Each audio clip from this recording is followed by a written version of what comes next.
Olá a todos, nós estamos aqui hoje no programa HC Fala com Você. E hoje nós temos dois convidados especiais e um tema muito atual. Nós vamos conversar hoje com o professor Alan Ekeli, do Departamento de Neurociências e Ciências do Comportamento, e com a professora Fabiana Cardoso, do Departamento de Otorrino, Oftalmo e CCP. E o nosso tema hoje é sono. E nesse primeiro bloco, eu gostaria de convidá-los para falar um pouco sobre o sono saudável. Alan, as pessoas falam muito sobre higiene do sono, sono saudável. Qual é a importância e como se faz para se ter um sono saudável? Eu acho que primeiro agradecer a oportunidade que a gente está tendo aqui, tanto eu quanto a doutora Fabiana, de poder conversar sobre esse tema bem importante, muito essencial para a vida, né?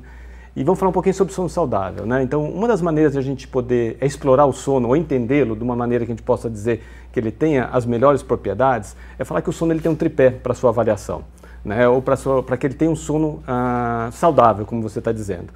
E nesse tripé a gente tem três dimensões. Uma primeira dimensão que é a quantidade de sono, uma segunda dimensão é que esse sono ele tem que ter qualidade e uma terceira que tem que ter uma regularidade.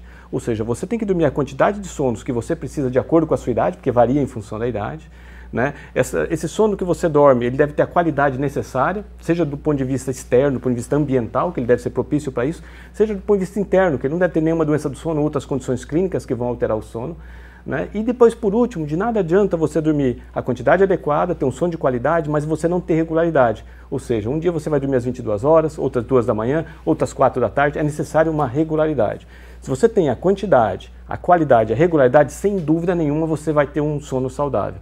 E daí vem um outro aspecto, né, do quanto o sono ele é importante para a nossa vida, né, porque isso é acho que é um aspecto essencial para a gente discutir hoje. Dentro da sociedade que a gente vive hoje, né, o sono muitas vezes é visto como um demérito, né, então você gastar tempo para o sono parece que é você não ser produtivo. E daí o que a gente pode dizer, né, que se a gente for olhar na perspectiva de produtividade, nunca você vai ser produtivo se você não tiver um sono adequado, né? E nesse sentido também, aí a gente pode entender quais são as funções do sono. Né, que o sono é importante para a memória, que o sono é importante para a imunidade, né, que o sono é importante para que você tenha a manutenção de outras funções corticais superiores, como o humor, como a empatia, como a alegria, e se você comprometer o sono, você vai ter comprometimento desses desfechos, e que, em última análise, o sono pode ser visto também como uma função vital. Ou seja, né, a alimentação é uma função vital. Se a gente não se alimenta, a gente morre. Se eu me alimento mal, eu adoeço. O sono, se eu não durmo, eu vou morrer. E se eu dormir mal, eu também vou adoecer. E são diversas as doenças, as consequências, né, e das doenças que advêm de um sono de baixa qualidade. Muito bom. Mas me responde aqui, professora Fabiana, você é otorrino, né? Otorrino é aquele médico que cuida do ouvido, do nariz, da garganta.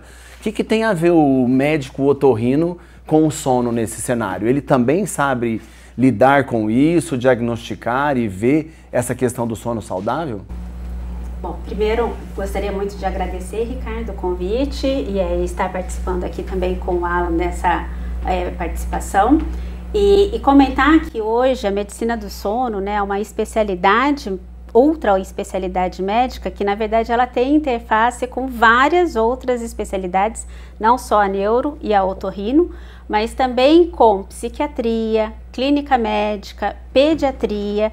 Então hoje a gente já sabe que o sono ele é super importante para várias especialidades, né?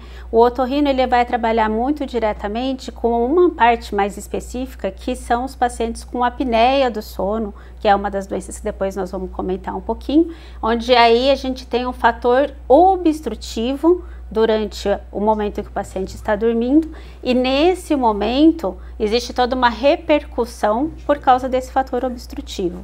Mas o paciente que tenha alguma alteração do sono, seja na regularidade, seja na frequência, seja na qualidade do sono, ele deve procurar um médico do sono que ele vai conseguir fazer essa avaliação múltipla e identificar o fator pelo qual ele está tendo essa má qualidade do sono.